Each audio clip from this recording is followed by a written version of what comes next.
Hello guys, അപ്പോൾ Thailand series part 2 ആണ്. അങ്ങനെ ഫ്ലൈറ്റിൽ കയറിയാണ് തൊട്ട് എനിക്ക് ഫുഡ് കിട്ടിയില്ല എന്നും പറഞ്ഞ് കിടന്ന് മോങ്ങുന്നുണ്ടായിരുന്നു ഇതുപോലെ. അങ്ങനെ എന്തായാലും കരച്ചിലിനൊടുവിൽ ഫുഡ് വന്നു. ഫുഡിനകത്തൊരു ബന്ന്, പിന്നെ ഒരു ഫ്രൈഡ് ആൽമണ്ട് ഉണ്ടായിരുന്നു, പിന്നെ ഒരു റൊട്ടി. എനിക്ക് ചിക്കൻ ബിരിയാണി ആയിരുന്നു കിട്ടിയിരുന്നത്. ഒരു കേക്ക് ഉണ്ടായിരുന്നു, പിന്നെ ഒരു പുഡിങ് ഇക്കുവിൻ്റെ ആട്ടോ, അടിച്ചു മാറ്റിയതാ.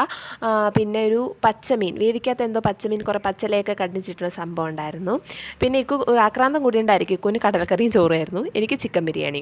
ഞാൻ എന്തായാലും ദൗത്യത്തിലേക്ക് കടന്നു. ഇക്കു ഭയങ്കര സ്നേഹപ്രകടനം എൻ്റെ ചിക്കൻ കണ്ടിട്ടാണ്, പക്ഷെ ഞാൻ കൊടുത്തില്ല. ഇക്കു ചോദിച്ചില്ല കേട്ടോ. എന്തായാലും ഞാൻ ആ കേക്കും പുഡിങ്ങും ആയിരുന്നു കഴിച്ചത്. പുഡിങ്ങും അതും കേക്കും നല്ല ടേസ്റ്റ് ഉണ്ടായിരുന്നു. പിന്നെ ഒരു ഓറഞ്ച് ജ്യൂസ് പറഞ്ഞു, അത് കുടിച്ചു. ഇക്കു ഒരു കോളയ്ക്കാണ് പറഞ്ഞത്, കളർ കണ്ടിട്ട് എന്താണെന്ന് അറിയാൻ വേണ്ടി ഞാനൊന്ന് മേടിച്ച് കുടിച്ചായിരുന്നു. പിന്നെ ഇതുപോലെ ഇക്കു ആ പച്ചമീൻ തിന്ന് നോക്കാൻ വേണ്ടിയിട്ട് റെഡി ആയിട്ടിരുന്നു. ഒന്ന് കഴിച്ചു നോക്കിയിട്ട് കൊള്ളാം, കുഴപ്പമില്ല എന്നാണ് പറഞ്ഞത്. എന്തായാലും 6 ആയപ്പോഴത്തേക്കും ബാങ്കോക്ക് എത്തി. ബാക്കി വിശേഷം പാർട്ട് 3-ൽ.